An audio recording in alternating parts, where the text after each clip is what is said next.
కల్తీ జరుగుతుందంటూ వైసీపీ నాయకులు దుష్ప్రచారం చేస్తున్నారని జగ్గంపేట నియోజకవర్గం జనసేన పార్టీ ఇన్ఛార్జ్ తుమ్మలపల్లి రమేష్ తీవ్ర ఆవేదన వ్యక్తం చేశారు. గురువారం జగ్గంపేటలోని కాపు సామాజిక భవనం వద్ద నిర్వహించిన విలేకరుల సమావేశంలో ఆయన మాట్లాడుతూ వైసీపీ నాయకులు తమ పార్టీ అధినేత రాష్ట్ర ఉప ముఖ్యమంత్రి పవన్ కళ్యాణ్, ముఖ్యమంత్రి నారా చంద్రబాబు నాయుడుపై లేనిపోని ఆరోపణలు చేస్తున్నారని మండిపడ్డారు. కూటమి ప్రభుత్వం చేపట్టున్న అభివృద్ధిని చూసి ఓర్వలేకే ప్రభుత్వంపై మచ్చవేసే ప్రయత్నాలు చేస్తున్నారని విమర్శించారు. ఎన్ని నిందలు, ఆరోపణలు చేసినా ఎన్డీఏ కూటమి ప్రభుత్వం అభివృద్ధి పదంలో ముందుకు దూసుకెళ్తుందని స్పష్టం చేశారు. తిరుమల తిరుపతి లడ్డు ప్రసాదం అంశంలో నిజంగా తప్పు చేయలేదని వైసీపీ నాయకులు ప్రమాణం చేయగలరా అని ఆయన ప్రశ్నించారు.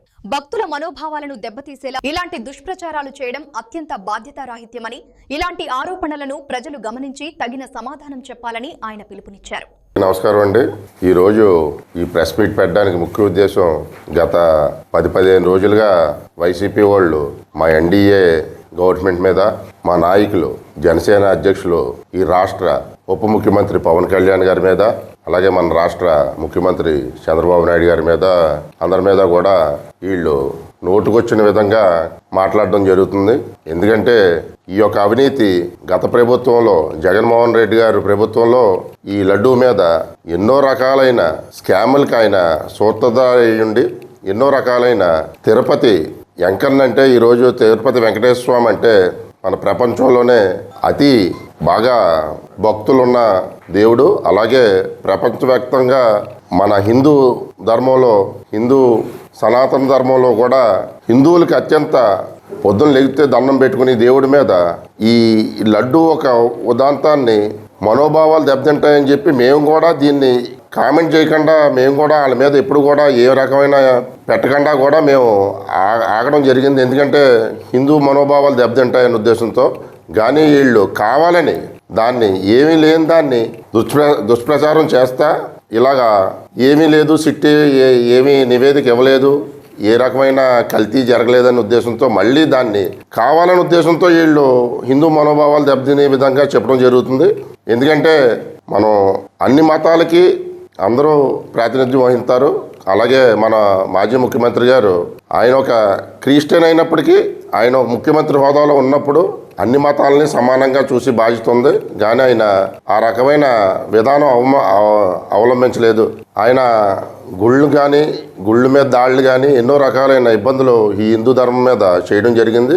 మా నాయకులు పవన్ కళ్యాణ్ గారు హిందూ పరిరక్షణకని చెప్పి ఎన్నో రకాలైన చర్యలు తీసుకోవడం, అలాగే ఈ లడ్డు ఎన్డీడీబీ నివేదిక కూడా ఇచ్చింది, ఇది ఇందులో కల్తీ జరిగిందని చెప్పి.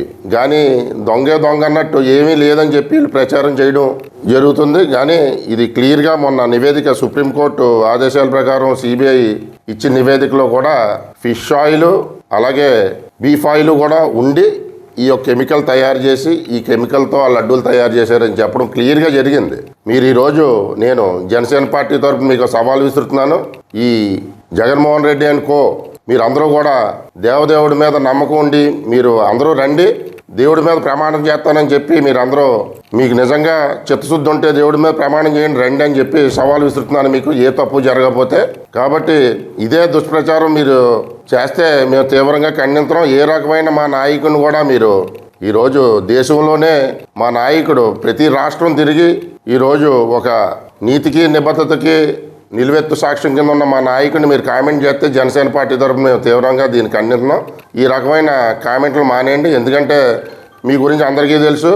మీరు ఉండగా మీరు ఎన్ని రకాలైన అవినీతులు చేశారో జగన్మోహన్ రెడ్డి గారు మీకు తెలుసు. కాబట్టి దీన్ని ఇక్కడతో, ఎందుకంటే హిందూ మనోభావాలు దెబ్బతింటే ఏ రకంగా ఉంటుందో మీకు కూడా తెలుసు. కాబట్టి ఇప్పటికే మీకు పుట్టగదులు లేకుండా పోయే ఈ పార్టీకి మళ్ళీ ఇంకా దీన్ని మీరు ఎంత రప్చర్ చేసుకుంటే అంత విధంగా మీరు దేవుడు మిమ్మల్ని శిక్షిస్తాడని చెప్పి ఈ సందర్భంగా తెలియపరుచుకుంటూ, ఇప్పుడు కన్నా మీరు చేసిన తప్పులు క్షమాపణ చెప్పుకుని దేవుని క్షమాపణ కోరుకుంటే బాగుంటుందని చెప్పి ఈ సందర్భంగా మీకు తెలియపరుస్తున్నాం. నమస్కారం.